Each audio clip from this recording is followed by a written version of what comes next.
తెలిసిందే, justice for Vaishnavi. So మనం వైష్ణవిని చంపిన హంతకుడు ఎవరు అనేది అందరికీ చాలామంది వరకు తెలీదు.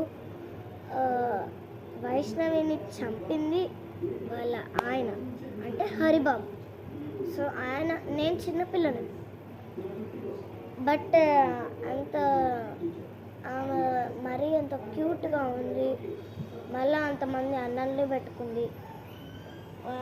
మళ్ళీ కొంతమంది అయితే ఇలా కళ్ళగంతలు ఆట ఆడి కళ్ళకు కంతలు కట్టి ఫస్ట్ రాయితో కొట్టారు, తర్వాత కత్తి తీసుకొని పొడిచారు అని చెప్తున్నారు.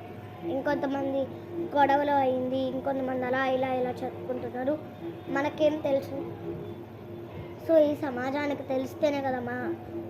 సో అందరూ గట్టిగా కోరుకోండి, మన తెలంగాణ పోలీసెస్ కన్నా ఆంధ్ర పోలీసెస్ ఇంకా స్ట్రిక్ట్గా ఉండాలని కోరుకోండి. ఇంకా తెలంగాణ పోలీసెస్ కూడా స్ట్రిక్ట్గా ఉండాలని కోరుకోండి, దయచేసి కోరుకోండి. Justice for Vaishnavi. సో ఇదైతే మంచి వీడియో అనుకుంటున్నాను, లేదా మీకు చెడ్డ వీడియో అనిపిస్తే కామెంట్ చేయండి. సో బంద్ అంతా చేసేద్దాం, డిలీట్ చేసేద్దాం. అంత మంచిగా ఉంది. ఇంకా మళ్ళీ ప్రెగ్నెంట్ అంటున్నారు. సో ఎందుకు అలా చంపేయడం? ఒప్పుకోలేదని ఎందుకు పురుగుల మందు తాగడం? ఫస్ట్ పురుగుల మందు తాగి హాస్పిటల్కి వెళ్ళి వాళ్ళ అమ్మ నాన్నల చేత పెళ్ళికొడుకోళ్ళు వాళ్ళ అమ్మ నాన్న చేత వాళ్ళతో ఎత్తించడానిక కాదు కదా. అమ్మాయిని సంతోషంగా చూసుకోవడానికి కదా పెళ్ళి చేసుకుంటాను అని చెప్పేది. సో మనం ఇంకా ఎక్కువగా రీసెర్చ్ చేసి ఏమన్నా ఉంటే నాకు నా ఛానల్కి కామెంట్ చేయండి ప్లీజ్. మీరు సబ్స్క్రైబ్ చేసుకోకపోయినా ఏం కాదు, కానీ షేర్ కొట్టండి. ఏదో ఒక పోలీస్ వెళ్ళేదాకా షేర్ కొడుతూనే ఉండాలి.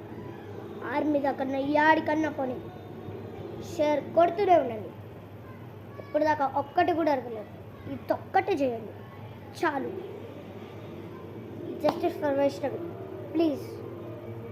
ఆమె అంత బాధలో ఉంది. తను వాళ్ళ అంతమంది అన్న చెల్లిన అన్నల్ని పెట్టుకుంది. ఎలాగ వాళ్ళు పిచ్చోళ్ళలాగా తిరుక్కుంటూ ఉన్నారు కదా, వాడికేం అనిపించట్లేదా? జైల్లో ఉన్నాడు, మూడు పూట్ల తిండి పెట్టి మేపడం ఏంది? జస్టిస్ ఫర్ వైష్ణవి, దండం పెడతాం. షేర్ కొడుతూనే ఉండండి. పోలీసులకు వెళ్ళాలా, సీఎంకి వెళ్ళాలి, ఎవరికన్నా వెళ్ళాలా. Justice for Vaishnavi. జై హింద్, జై భారత్.